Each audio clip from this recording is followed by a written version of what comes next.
Okay, cool.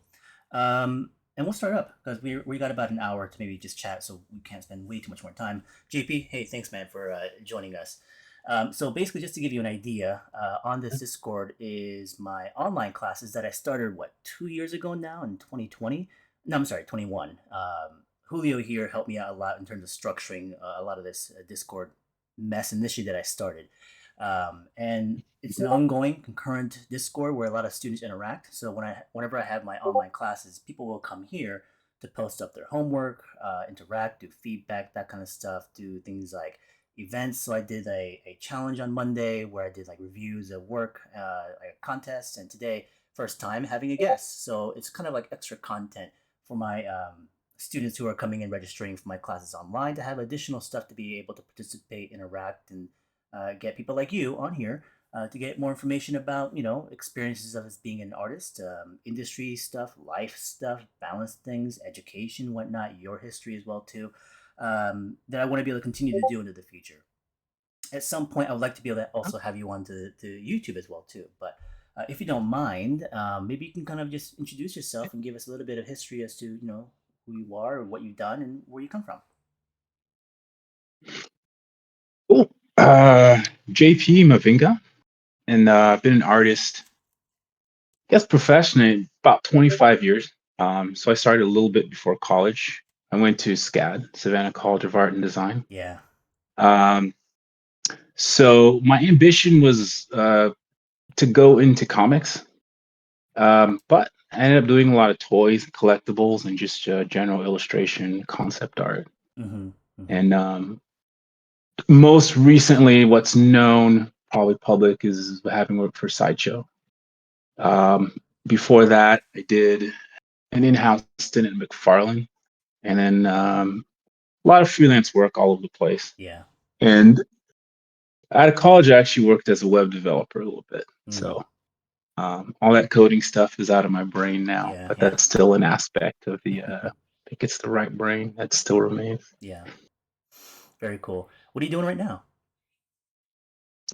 So I've been working with two clients primarily, and both of them are developing their own IP. Mm-hmm. So one is more, they're both kind of in the concept art range. One's more illustration-ish, Yeah. almost like keyframe type stuff. Yeah. And then the other one is more like conventional concept art. So, character design, hardware, a little bit of creature-ish stuff, but just your Nice. conventional, you know, That's very cool. iterations of design. Yeah. And how's life? I haven't seen you in person in a while. We speak here and there online, and I'll see you on things like live streams pop up once in a while too. But we haven't hung out and sketched in a bit because of the whole COVID stuff, and you obviously just had a kid. Well, it's been now Yeah, more than just recent, but how was everything? 4 years. I know. Gosh, it's been busy. Um, but we're good. So we're 3 hours north of LA, Yeah. and that moved during the pandemic. Hmm. And the idea was, to be here closer to family and just have, because there's like little cousins, and she Right. can, my daughter can interact with them. Yeah. But yeah, it got so busy. I don't get to LA that often. So I Yeah. think the Yeah. last Yeah. time Yeah. that we sat down was end of 2021, somewhere Yeah. around there. Hmm. Hmm. Um, but yeah, it's basically, you know, wake up, family. Hmm. I'm the primary cook, Yeah. and then make sure the youngster's okay, goof off a little bit, and then they go to. My partner works at the actual school daycare, Yeah. so they go together, and then I go to work. They come back, we do dinner, and I stay late and work. It's kind of that cycle, Yeah. trying to Exactly. find that nice equilibrium. I'm sure some people here will be interested, some of the students, about the work-life balance kind of thing, and has it been an adjustment? Coming, especially the last time, we especially when I first had met you, you were at SciShow, and then eventually that Mhm. had transitioned out, and I'm sure it's a very different kind of lifestyle when you're working in-house studio like that, and now you're mostly working remote, right? Yeah. So what's interesting with me is I was freelancing and then started working for Sideshow as a freelancer, and I was Mm-hmm. on the East Coast at that time, Right. so I already knew that life. They really ultimately wanted an in-house guy, Mm-hmm. but they just booked more and more of my time. I see. And so they basically set it up to where they were like, look, like, can we get you full time? And then can we get you full time in house? Mm-hmm. And so they moved, me and all my stuff out here. And so for about 2 years, I was in house Yeah. in the building. Yeah. So staff salary benefits, all that stuff. And then for the last, I don't know, maybe 2.5, 3 years there, Mm-hmm. I work from home, Mm. but still salary benefits Right. and so on and so Right. forth. And then right around COVID, transitioned out to just being freelance. Mm. I finished one project with them and then just went on to do other things. I So see. the pattern of life that I have now is pretty similar to what I had even working then because I was working from home. Sure. The only difference is obviously starting a family. Now you're a little more, constrained. Mm. You can't Mm. just do a 24-hour Right. marathon. Right. Interesting. So the work situation really didn't change that much then. No, no, not really. I started freelancing in 98. And so it's really not that different wherever Yeah. I go. I set up my desk. Mm-hmm. So in 2007, when I started at McFarlane Toys, Yeah. um, where they set me up, there was no drafting table. It was just like a computer and a Wacom, and I was like, Yeah. "What?" And so that's how I had to work. And I had a little area where I would sketch on a paper, but it was like flat. There was no Yeah. drafting table. Yeah. And I was there like 6 months before they ordered me like a proper drafting table to draw on paper. Yeah. But I was already like in digital now at Yeah. that point. Exactly. And so that was kind of, for me, a little bit of a battle, just because I think I'm reliant on the reflexive interaction between stylus and paper. Mm-hmm. Um, and I didn't realize that that friction was an important part of like how I found lines, you Yeah. know? Yeah.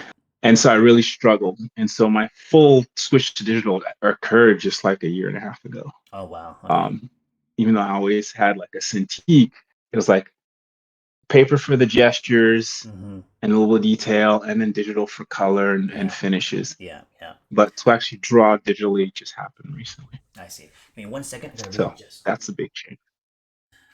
I have a little Wi-Fi antenna that kind of fell over, so I think it's affecting the internet. There we go. Okay. So Okay. we'll probably end up getting questions here in the chat. And if you guys do have any questions in the audience, we know we only have about maybe 14, 15 people in here, but it's okay. And some people are probably leaving questions somewhere else. Julio, do you know if there was a place that people were leaving questions in Discord? Yes. Where was So it? it's in the live chat box. Live So at chat the box? bottom, yeah. So if you highlight Hive's live stage, it'll say open chat, and there's a chat box icon that you can click on. Okay. You're not talking about the actual live stage chat window. Oops, we lost. Yes.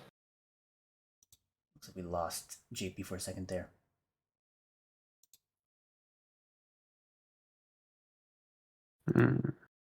Let me invite him back. Yeah.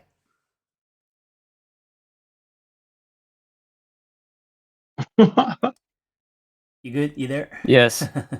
Okay. Yeah. Okay. Cool. Cool. Sorry. Um.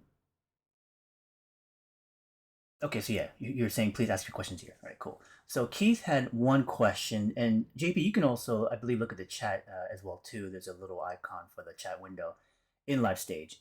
If you want to read it yourself, you can, but I'll read it because of the recording, and so we can both respond to it. Okay. You can respond to it as well too. But Keith had asked, so I draw a lot, but this causes a recurring problem where I find it difficult to visually work out which plane is the front of the form. Okay, so he's talking about the idea of visually drawing something right now in structural forms.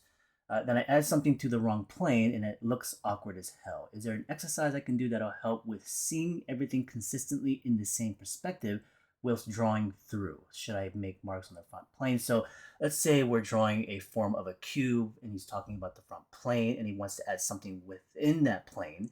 Um, and we're talking about the idea of keeping it consistent within the same perspective. Well, I mean, as long as the perspective is already relatively solid in the construction of a cube, let's say in a 2 point or 1 point perspective, and the plane obviously shouldn't shift or move around, then obviously as you add things to it, um, let's say it's like details or any sort of information you could. But I guess let me rephrase the question for you, JP, as well too, in terms of like when you're drawing and sketching and constructing stuff, do you do a lot of foundational construction? Do you tend to just kind of go more from drawing right from the reference? Do you build from it? Do you tend to copy from more things? How do you incorporate constructing forms, or let's say even perspective, into your everyday kind of stuff? Mm. Would you like me to invite him to speak? That can be fine too if he wants to. Okay. But maybe we can start with that with JP.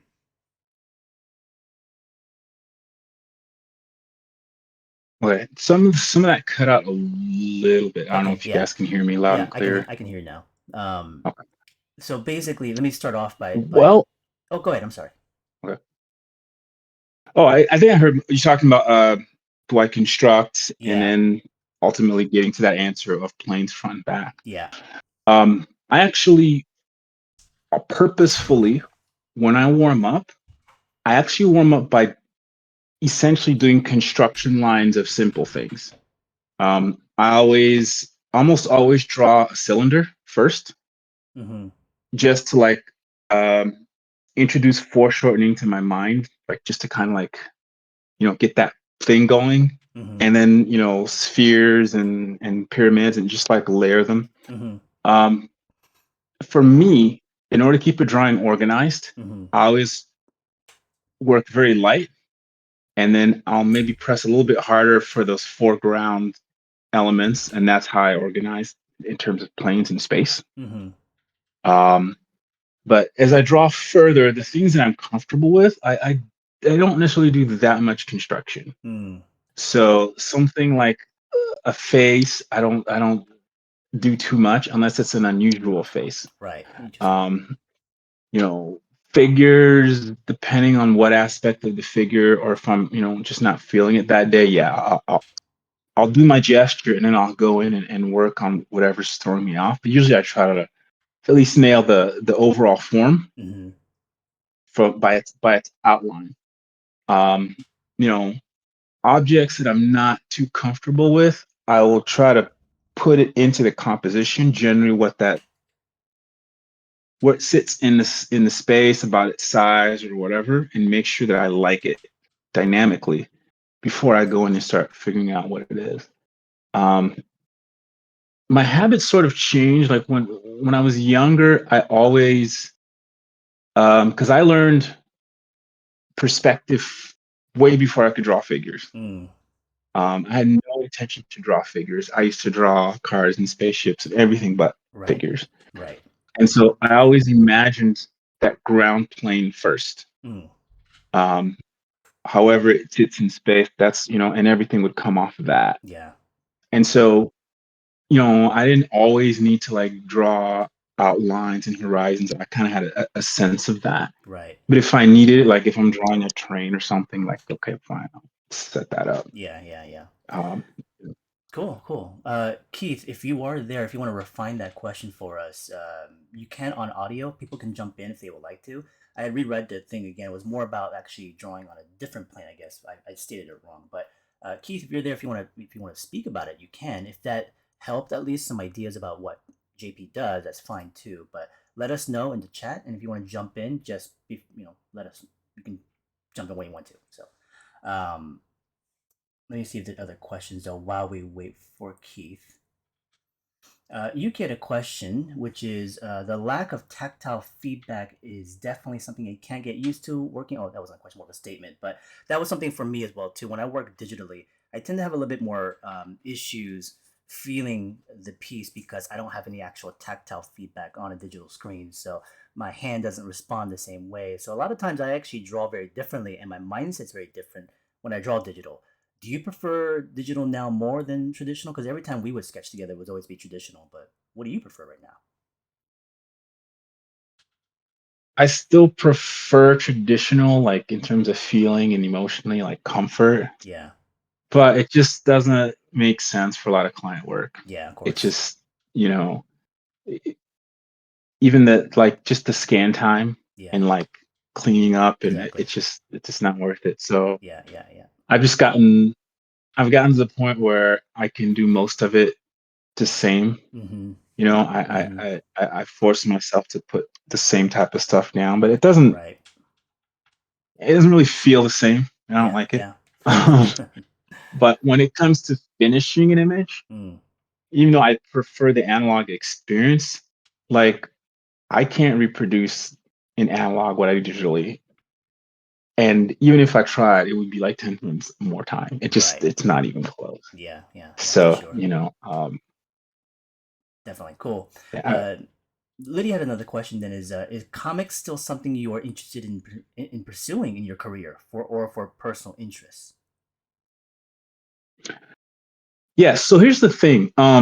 When I didn't grow up a comics fan at all. Mm, I read, um, just getting to my history. I was born in the Congo, yeah, um, the DRC, um, and it was French culture. And yeah. so, there were political issues, and we moved a bunch.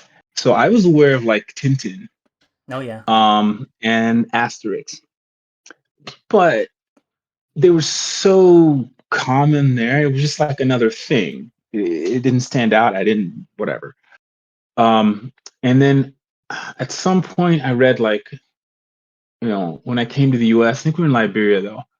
I read some Archie comics and I read some DuckTales, and then again, whatever, just stuff. yeah, DuckTales. Um, right? So like by the time I was a teenager, I just thought comics were infantile. I didn't care, whatever. yeah, Um, but I was into science, I was into space, I was into cars, and maybe I wanted to be either a biologist or like some type of engineer or something like that.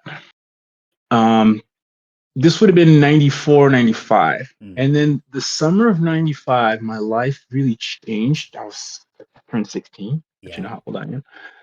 Um, and I don't know what happened, but like, so I'd been playing basketball as well. mm, And I realized at that point, like I hadn't grown in 2 years. mm. I was, 6'2".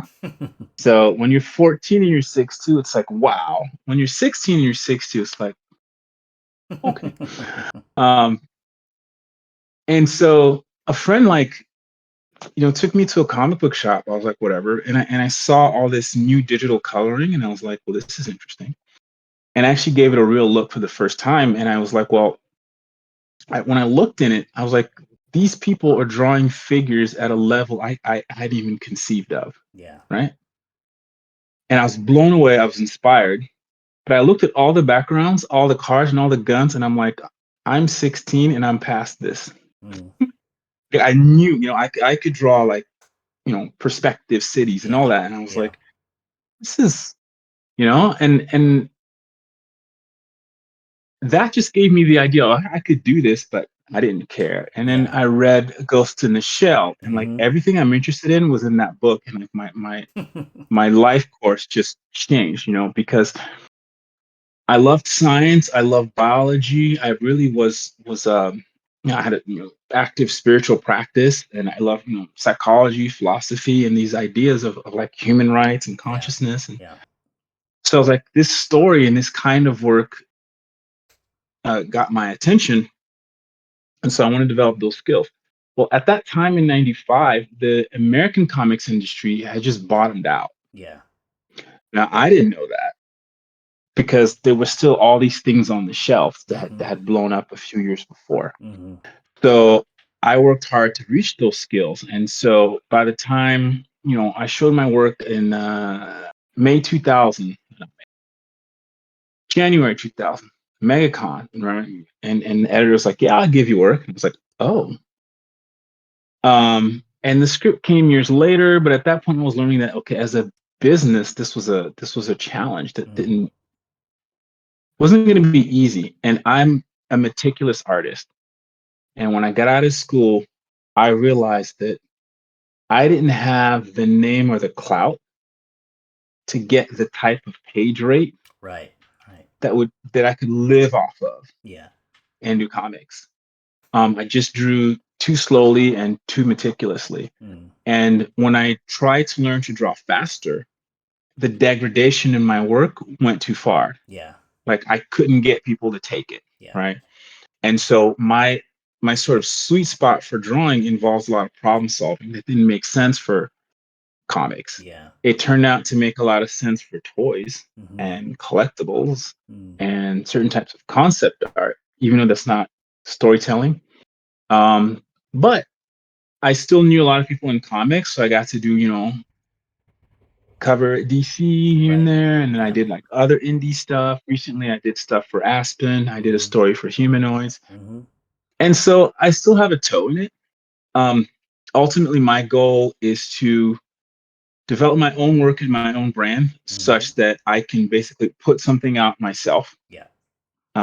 whenever it fits, and then see what I get out of it business wise. But it's still something that I do when I enjoy. Yeah. Um, but it is such meticulous work for me, Mm. and it's not like I just like it that way. By the way, so my favorite artist, the work that I love, it's just always thought out and beautiful, and I think For that's sure. an important part of the craft. Yeah. Yeah. But from a business consideration, I couldn't do that for a client and Mm. make it work Mm. right now. Mm. Yeah, So it's it's something for I me. don't know if I could even do as well too. Even though I don't have a problem of producing pages and drawing quickly, it's I think the dynamic of working under another person and working for a different storyline other than my own is something that I probably would now not be Yeah, able to do. Which every time we would hang out and talk about IPs and storylines, it was always about independent creation and developing our own storylines and stuff like that. Which something I would love to see more from you into the future, hopefully. But yeah, it's always it's good information as to what you just talked about. Let's see some other questions here. We have one from Victor. Two separate questions, but I'll ask the first one, which is: was there a big difference between having a salaried position at a art studio and working freelance? Was there any pay difference between those two? pay difference, yeah. So the salary, you know what it is, Yeah, and freelance, you don't know what it is. yeah, um, and it's it's a big deal, like for one, like let's say at the end of the year it's the same. During the year, you don't know that it's going to be the same necessarily. hmm You know what I mean? hmm So, you know, to get into taxes, like if you're trying to pay your taxes in advance quarter like you're supposed to, yeah, you kind of have to guess. yeah, And when you're freelancer, you're running the business. hmm So if you overpay your taxes one quarter, that money, that capital isn't available for you to do, I don't know, whatever it is you got to do. So um, if you run a business as a freelancer, you're a business, you're going to have expenses, yeah, right? If you have a certain amount of money, that capital needs to work for you.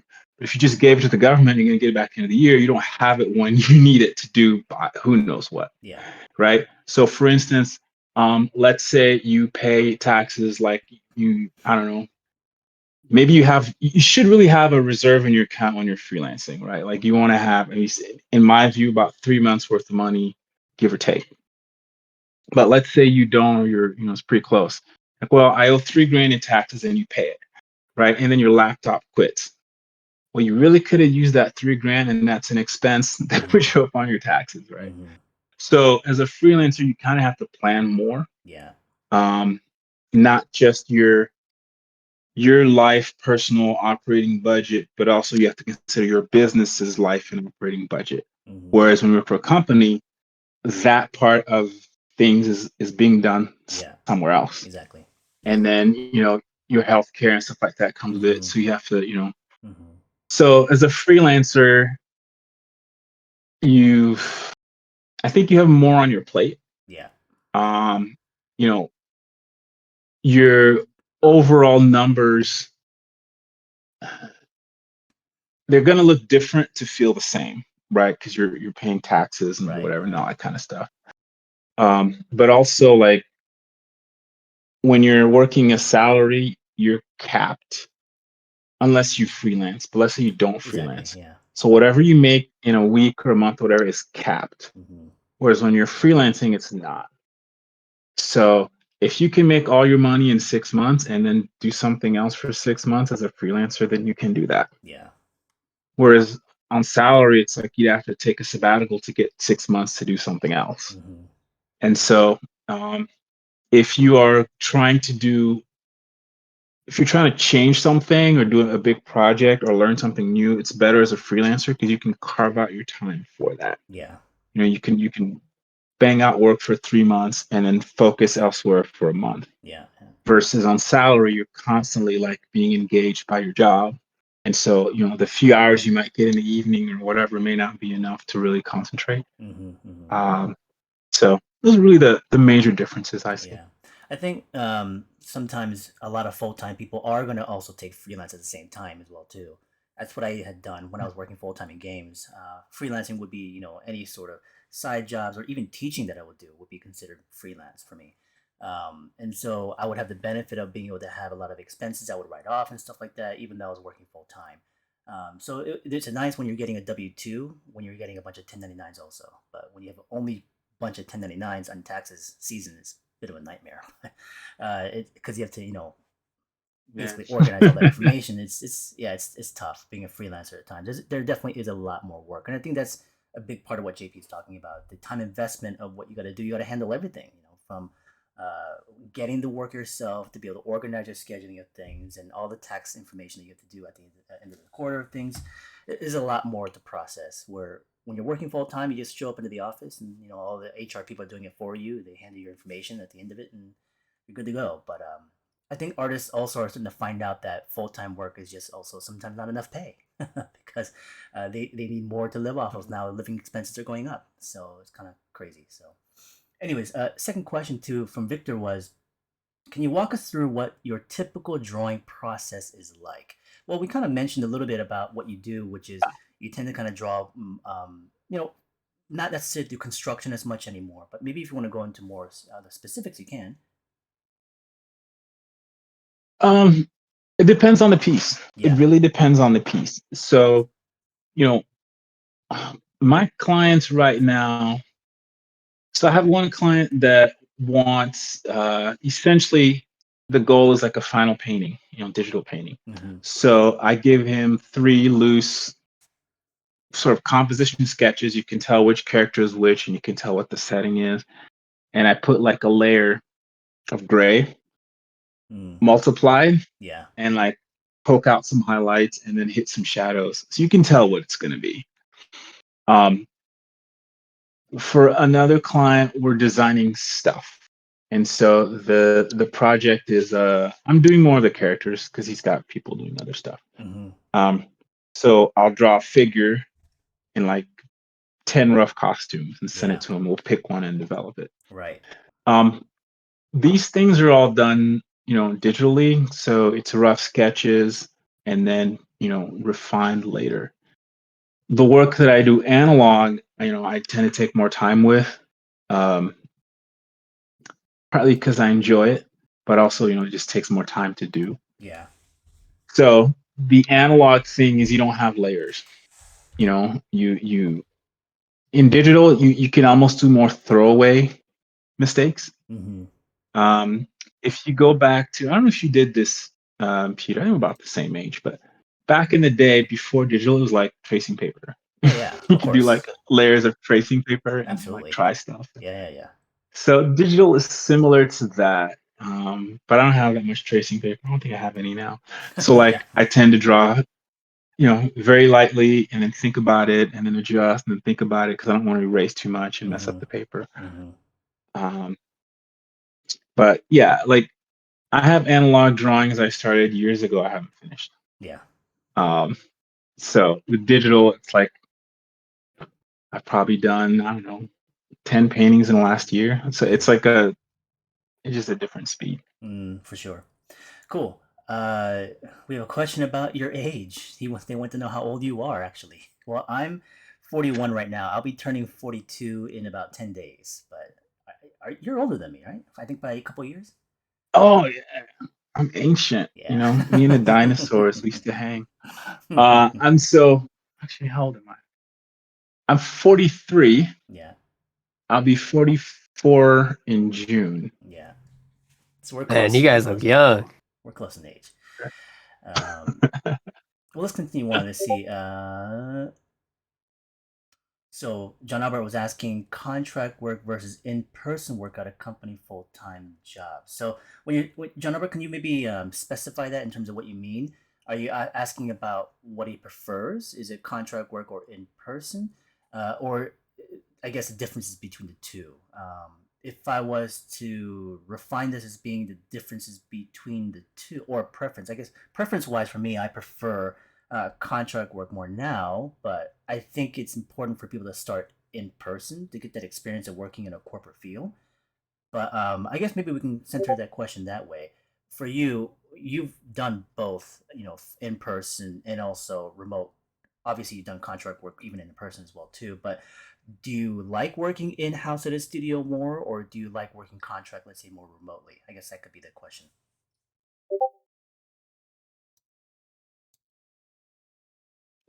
Um, I'm going to give a more nuanced answer. I think when you work in house at a company, you're very dependent on the company's culture, at least affected by it. Mm-hmm. And so before you give an answer, you basically responding to which culture where, Mm-hmm. because they're profoundly different. Mm. Um, Sideshow actually had a pretty good culture, Yeah. but I didn't love the job. Mm. I really liked it, but I didn't love it. Yeah. What I did at McFarland was way more fun, Mm. but the culture wasn't as good. Yeah. Um, Freelancing or just for your, I guess, contract work depends on what you're doing. Like I enjoyed it when I was first contracting for Sideshow. I did my own thing, but then they would fly me in and I would work in their studio for a couple of weeks Right. and then you're gone, so you kind of get the best of both worlds, but you're like a special guest when you show up. Mm. Um, you know, I I think long term, especially people our age and going forward, um, agency is very important as an artist, as a human being, fundamentally. And this is when I mean agency is being able to determine the course of your life. Yeah. Um, we don't all have the same values and goals and the same traits to develop. So when you're in a business, assuming it to run well, that business and its leadership has a certain vision and a trajectory. And while you may be able to assist that trajectory for a span of time, it's unlikely you'll come into a business and synchronize with that leadership and then go to that course. Mm. Some people will, Yeah. but most won't. Mm. And ultimately, that business, if you're going to stay an artist and not go into management or something else, there's a ceiling there, right?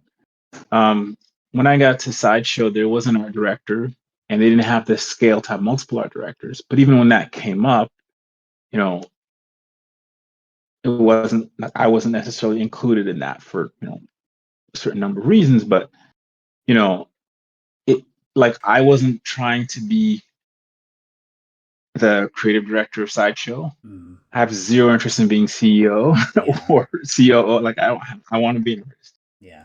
And so there was a ceiling there in terms of their pay structure and thing they do because they're not, you know. Mm. So ultimately, from a life perspective, the preference is going to be to be on your own if you're going to determine the course of what sort of you want to be, Yeah. Yeah. or at For least sure. give it a shot.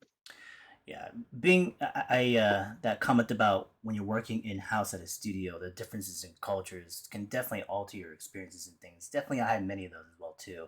And sometimes when you have a place that's Yeah. really fun to work at, doesn't always mean it's the best work. Really, one studio I was Yeah. at, Bottle Rocket in San Diego. I mean, I worked there for maybe 10 months. And the only reason I worked there for 10 months is because I was full time, but they were just managing it terribly money wise. They were burning it left and right. But it was really fun to work in because we take like 2 hour lunches playing volleyball at the beach and, be hanging out at the office and not doing much work. And the leads would be like, oh, let's get a big, let's get a new monitor for this and a new monitor for that. And they'd just be buying stuff left and right. But eventually the parent company came in there saying, "What are you guys doing? They took it away from us." Basically laid everybody off. But that was just the leads not managing properly. But the culture was fun. Everybody had a lot of fun together working on things, but it didn't necessarily generate a lot of good work because of it. So a little bit too lax, I would say. Let's see. What did you enjoy the most during your work for toys and statues, whether for sideshow or otherwise? So, like I said before, like my last interest as an artist was figure drawing. Mm. Um, my honestly, I didn't even want to be an artist when I was a kid. I wanted to be a scientist or an astronaut or something like that. Yeah.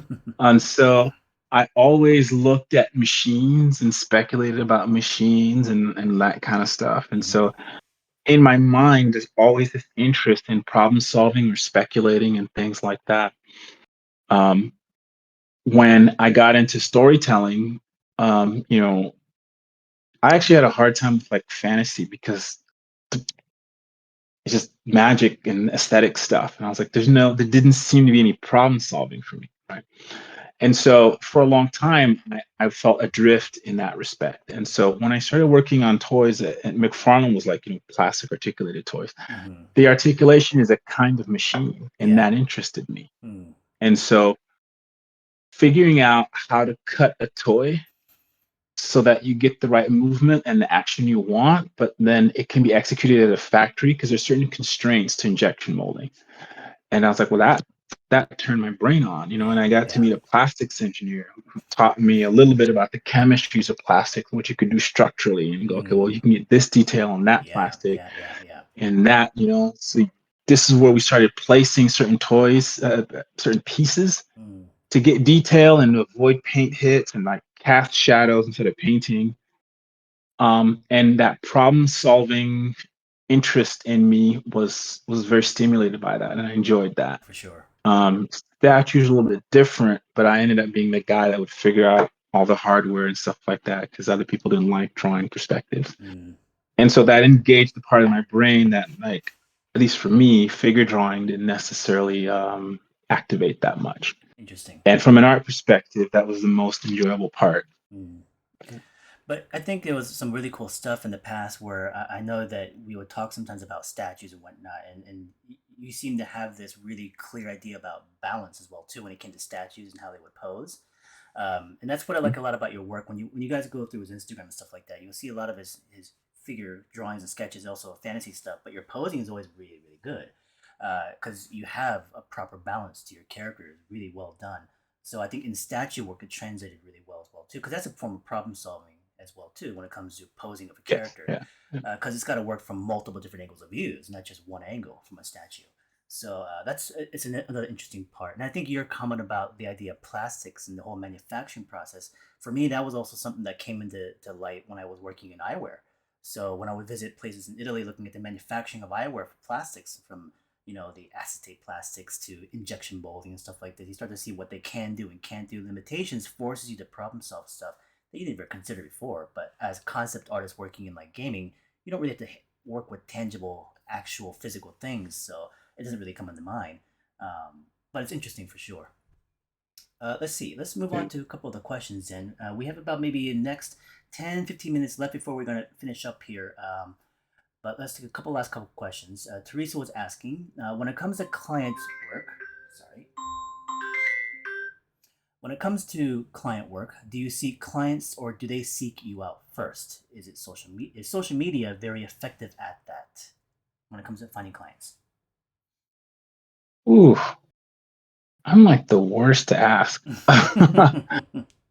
um, Ultimately, the most successful relationships, they sought me out. Yeah. And I don't know how to cause that to happen. Like I think like I'm always surprised by how people find my work or approach me or how I get connected. And so that's why I say like I'm bad for that because but I guess other than maybe like DC Comics and I didn't do that much with them, but Mm-hmm. like I haven't really had that much success like coldly walking up to Yeah. whoever and here's my work, want to work for you, and then have it work out. It just hasn't happened. And I've tried, Mm. and usually it's somebody I've never heard of or didn't know or whatever, or didn't think they were interested, and they were like, hey, you want to do this? And it's like, wow, that's cool. Yeah. So, I don't have the expertise there to say how that stuff comes about. I had a professor in college who said something that was very annoying but very true, and he said it in a way that was, I don't even know, but he goes, oh, somebody asked him a question. He, like, matter of fact, he turned around and said, oh, well, just be better than everybody. And he turned around and like kept writing what he's writing. um, I don't think I'm better than everybody. Clearly not. But I think if you're honest with yourself, like if you do what you love and what you're passionate about, like get your fundamentals right, you're also unique that there's something about you that's going to stand out. Yeah. And then somebody's going to see that or need that or want that, and it's not really going to be available anywhere else. Mm-hmm. And so I'd like to think that there's something about my work that maybe they're not seeing other places and they happen to want that. Right. Um, that's the one. I think that's the closest thing to a guarantee.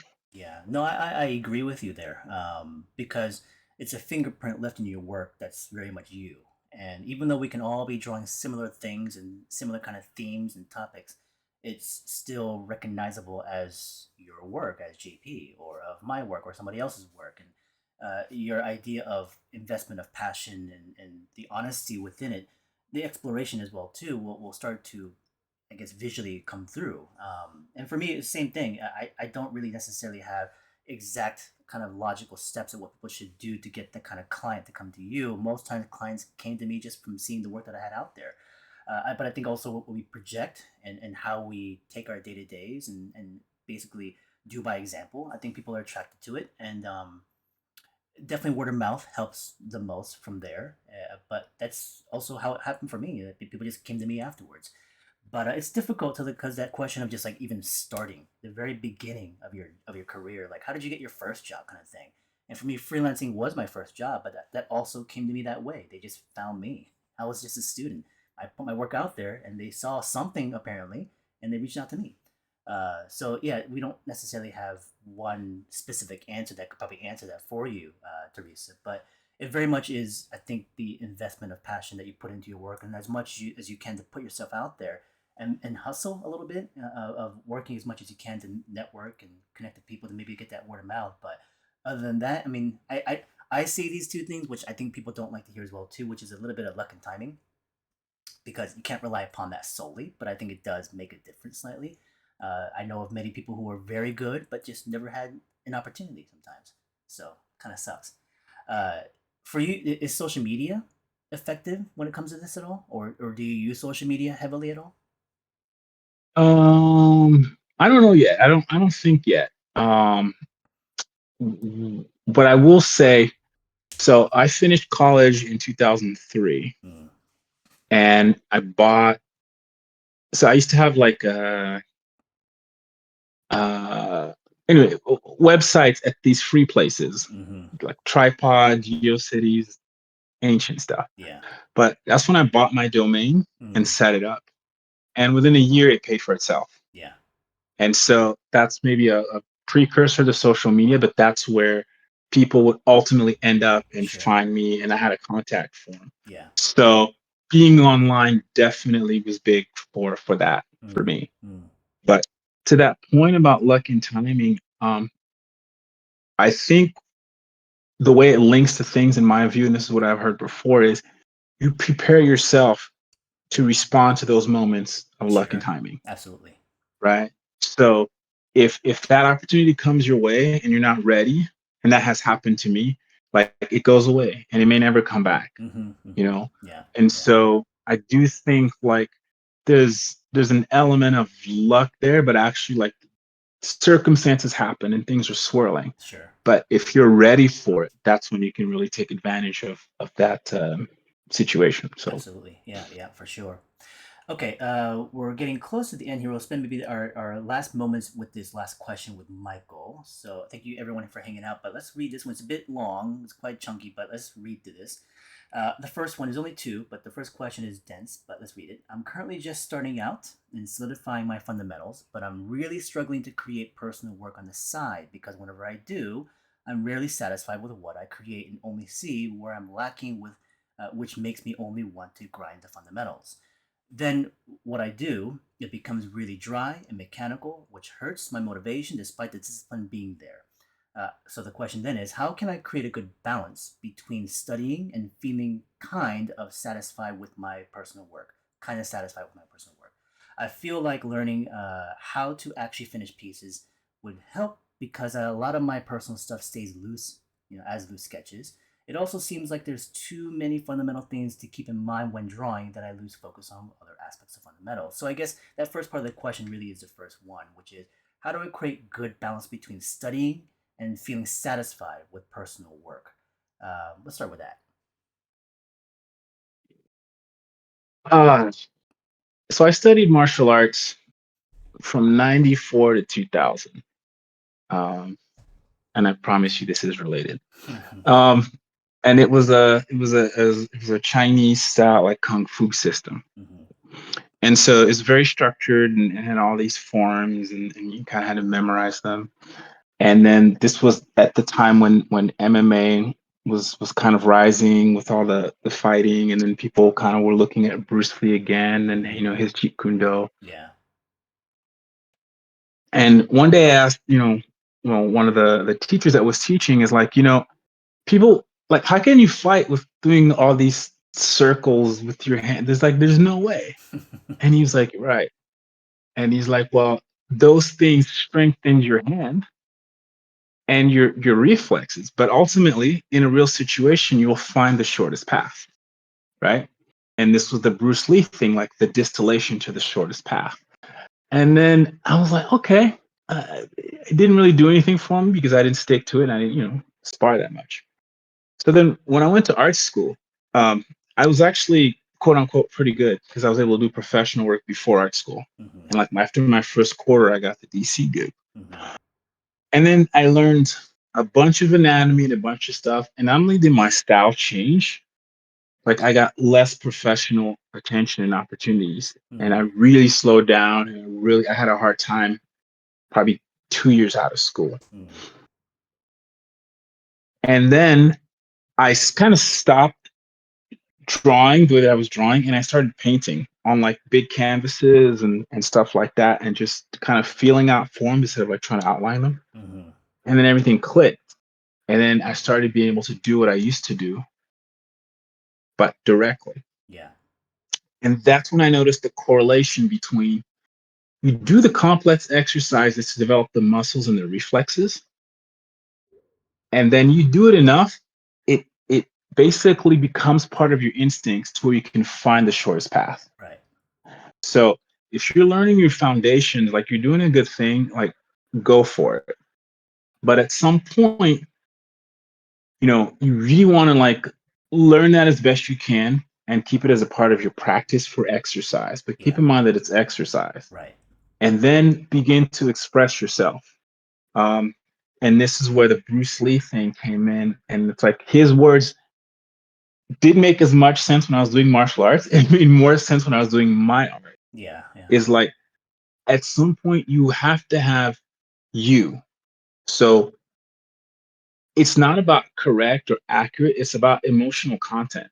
It's the shortest path, you know, metaphor, but like try to hit your target.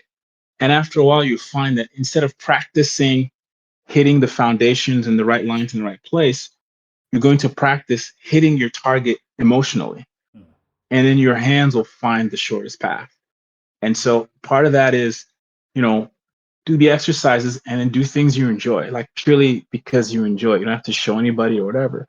But like you need to relearn the path to your target, which is that joy. It's not like your brain has had it, and you need to turn to the habit of like, this makes me happy, Mhm. Mhm. and if it makes you happy, it's going to make somebody else happy when Right. they see it. Yeah.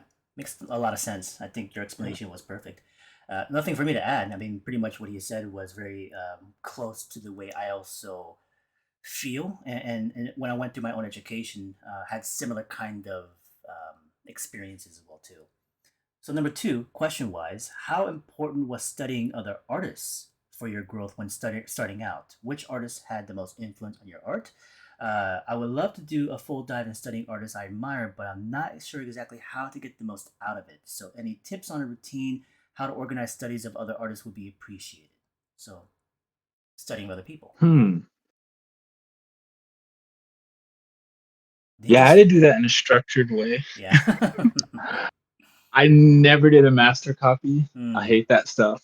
I hated copying. I never copied another artist. mm, I wouldn't say I never copied. Like I just would look at it, and if I liked it, I would try to do something similar. But by the time I would do it, it would just I would be reinventing it. So I yeah. was never good at like Yeah.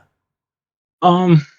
Look, I think that's a very personal thing. I think Yeah. some people really do learn from other artists. Mm-hmm. Um, I I'm just maybe too much of a knucklehead. Like I always have another idea, so it's hard for me to stick to what somebody else is doing. Mm-hmm. But the artist that influenced me was Masamune Shiro, and I don't even like his figure art.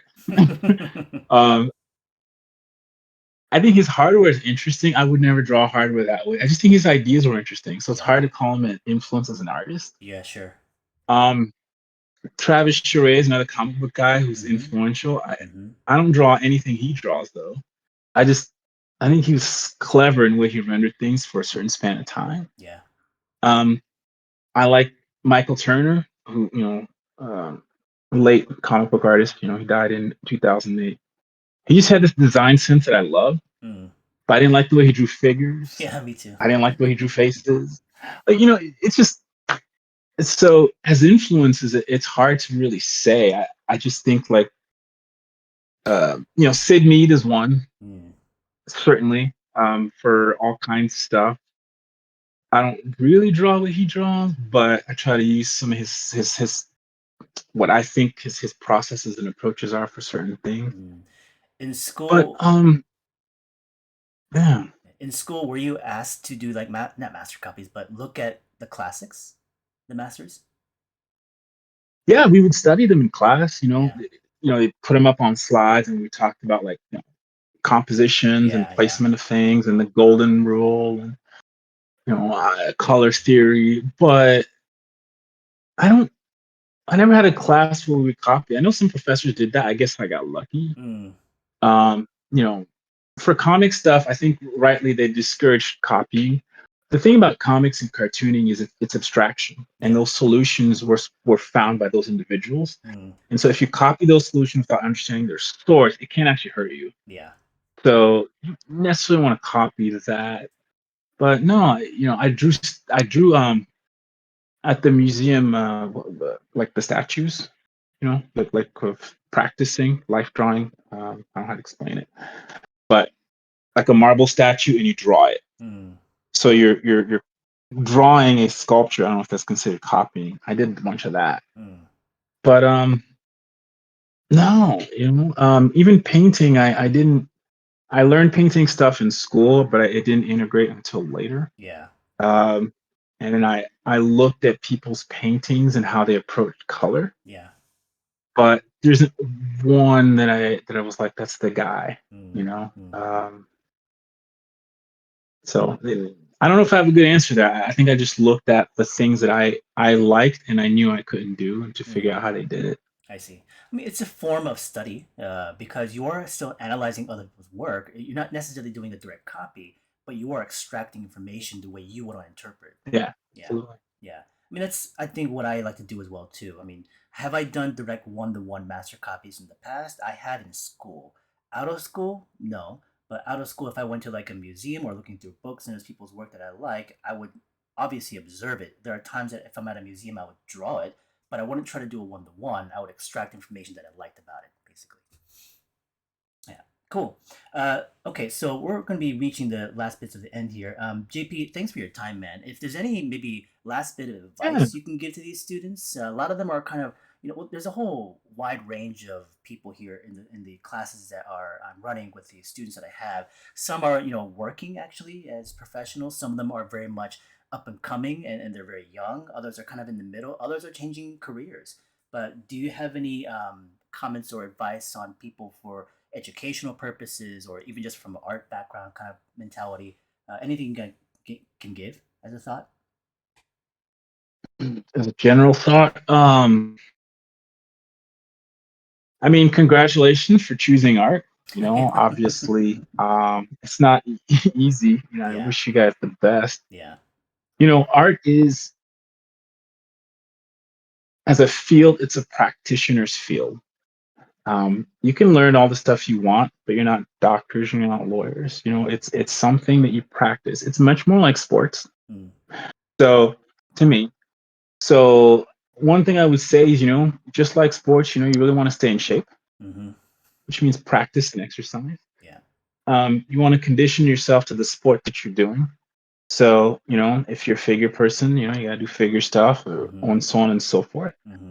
And understand that, when it comes to a practice, your reflexes and your mind and your motor control are very important to that. People always think about the art that you do, Yeah. but mind your body as well. Yeah. You know what I'm saying? Like, Yeah. stay active, stretch, and all that kind of stuff. But understand that there's a mechanics to what you do from your mind to your hand. And Mm, so, you want to keep those things active and lubricated and whatever. And the other part of it is that, your imagination, like your brain has pathways. And the more you use those pathways, the more reinforced they become. mm, And so the most important pathways as an artist is your imagination and your joy.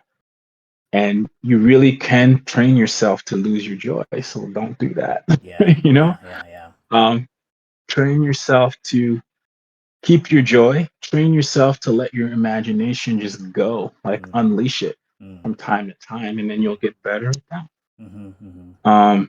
So if you've got the mechanics from your mind outward and mechanics from the mind inward, I don't see how you'll have a problem. Yeah. I think things will work out one way or another. Definitely, for sure. Well, you can definitely you're welcome to stay within the Discord. This Discord is a continual interacting kind of platform where I want people to keep working with each other, asking questions, but you're certainly welcome to stay as much as you like, and also even watch some of the stuff that I do here with people. I'd like to have you back at some point on my YouTube channel, so we can do one more of open public, this kind of thing of question answer and talking Yeah. together. I don't know how busy you are these days when it comes. I'm sure you are with family, with the kids, and also work. But any moment of time that you're able to give, I do very much appreciate. I hope we can see each other in person one day again, because it's been a while. But like I said, I had a lot of fun every time we hang out and just sketch. Yeah, thanks, man. It's been great and informative every time we hang out. Yeah, yeah, for sure. Yeah, just traveling is a whole thing now. Mm-hmm. But Mm-hmm. I just discovered how to see the chat. Oh, did you? But I'll be at Comic Con. Oh, will you be? Okay. Actually, a booth, a booth this time. Oh, nice, man. Um, yeah. So with Karan, Oh, great, Grant, great. Yeah, yeah, yeah. You're sharing it with him. Is it in the artist alley or is it an actual booth? it's a booth. Like, so artists, you know, if you think like Artist Alley, kind of Yeah, where Wacom is, yeah, and then you yeah, keep going. yeah, yeah. So I don't know if you're where Igo's satellite soda thing is. Yeah, I know. It's in the illustrator section, though, essentially. We're taking yeah, we're taking over that spot. Oh, cool. Yeah, I should be back this Yeah. year for Comic Con. Everything's being talked about. I mean, the whole thing with Super Ronnie and Kim Jong Gi and all that stuff. So they're not back this year at Comic Yeah. Con, but the booth they have is still reserved under Super Ronnie. So they're handing it to me and a few other artists. So I'll be at that spot. You know where Stuart Ing books usually would be. Yeah, We'll yeah, be we'll yeah. be right next to that. So I should be sitting there, and I'm bringing along friends. So my friend Manu Carrasco, the guy who does the Hawk stuff, will be there. Eliza will be sitting with me as well too. So we should definitely catch up. We should Awesome. definitely hang out when we're coming together for San Diego. For sure, Yeah, absolutely. yeah. And of course, anybody out there who Yeah. plans to visit Comic Cons and shows and stuff like that. By the way, what about Lightbox? Were you planning to maybe stop by this year? No plans yet. Yeah. I can't plan that far ahead. Yeah. So my little one is going to kindergarten or transitional kindergarten already, and it's just Wow. like Yeah. So I probably need to make. I don't know how they do their reservations and plans yet, so I don't know. It maybe already missed the cutoff. If Yeah. so, so be it. Yeah. But as far as attendance, probably. But anything else, I don't know. Okay. So Well, I mean, yeah, definitely for attendance if you're there. I'm not sure exactly what I'll be planning to do for Lightbox. I would like to get a table, but I've also had thoughts of not having one and just walking around and doing interviews, basically. Because I've been wanting to try to change my experience oh, at Comic Con these days. Like San Diego, I'll definitely have a table, but for other shows, I thought about going there to do a lot more recording and interviewing for my YouTube channel. So with Lightbox, I'm considering that aspect of it, walking and talking, but we'll see. Either way, for those of you who missed JP's Instagram, it's right there. Give him a follow, and I'll hopefully have you back on YouTube real soon. But thank you guys all for hanging out. JP, I'll chat with you real soon. I'll text you after this. But thanks a lot, man.